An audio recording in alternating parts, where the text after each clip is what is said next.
Dear Jason, so I recently saw your video on masculine/feminine gaze, and I 100% agree with you.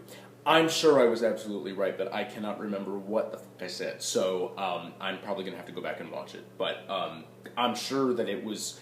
Actually, you know what? I think it was actually the video about the porno gaydar one, where I was talking about how straight guys are the girly ones while they're making porn, and gay guys are the masculine ones, because we know what like men are supposed to sound like in porn. I bet it was that one. Love that one. I was a little upset when it didn't go viral. I still am hoping one of these days I get like a big, huge viral hit. I was kind of hoping that my gay straight island one would, the one that I did last week, but it didn't. My problem is that I'm always so hyper and wound up that I always feel like I can't help but be effeminate. You mean like you're just like really energetic and hyper? Yeah, because I am too, and I don't really think. I mean, I'm certainly not the most masculine guy on the face of the earth, but I don't really think I'm I think that you can, because I'm a little energetic sometimes.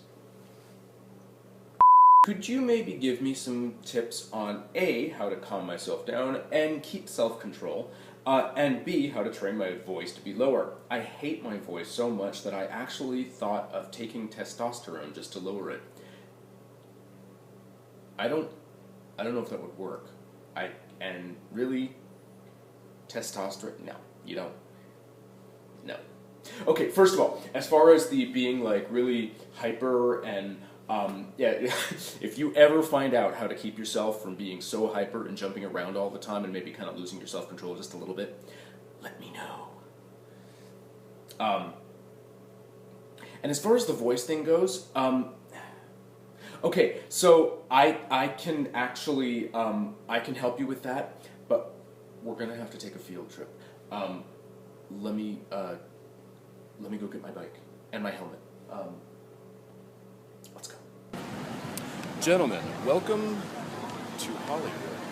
Okay, so in the really early days of movie theaters, of course, it was all silent movies, so what somebody's voice actually sounded like didn't really matter. There were plenty of gay actors back then because they had very emotive faces and they were able to make all of those ridiculous kind of facial expressions that you needed for silent movies. What their voices sounded like, it didn't really matter. For those of you who've seen the movie Singin In The Rain, you remember that it's basically about the transition from silent movies to talkies, starring the one and only Gene Kelly, who amazingly enough, he wasn't actually gay. I don't know, I was shocked to find that out myself.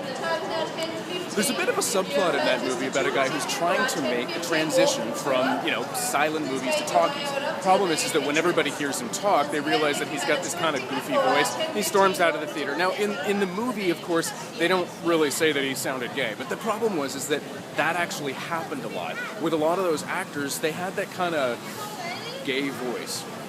And you know what I'm talking about. The point is that they weren't really able to get work because they sounded a little gay. That happened for quite a while. But they did actually have a solution for that. And we're going to have to take a little bit of a field trip, but I'll show you what they did. Welcome to the Angeles Crest. This is one of my favorite places to actually take my motorcycle because it's like right up in the hills. This is actually extremely close to downtown Los Angeles, although you would actually never know it. It only takes you maybe about half an hour to ride up here, and it's this beautiful, stunning canyon road with the lovely Mount Wilson right there in the background. But you see, back in the 20s and 30s, those same guys that were having trouble with their voices, they actually used to come up to places like this and, well, they would do something.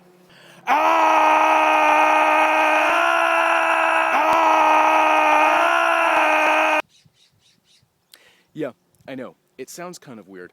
But you see, what they would do is they would come up here to the Hollywood Hills and scream at the top of their lungs for as long as they can, making the most guttural noises that they possibly could. And it gave them lower voices. And therefore they sounded better on the talkies. Oh, here's actually a really cool little side piece of information, which is this is apparently where we get the term screamers, or screaming queens. Go figure. That also works in your bathroom, apparently, but I wanted to come up here. I hope you enjoyed that little trip.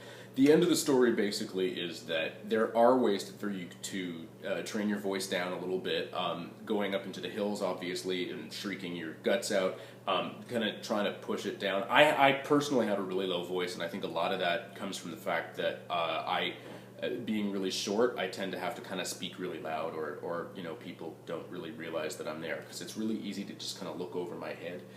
And some people sometimes think I'm a table and they set their drinks on me.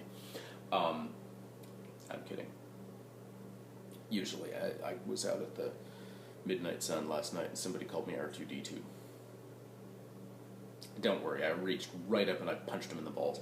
The point is, sometimes you do just kind of have to learn how to accept who you are and what you sound like. Or you can go up into the hills and scream like a maniac, and eventually you'll have the lovely, lower, gravelly voice such as myself. Although most of mine is from all the cock I suck. Just being honest. Keep asking me questions.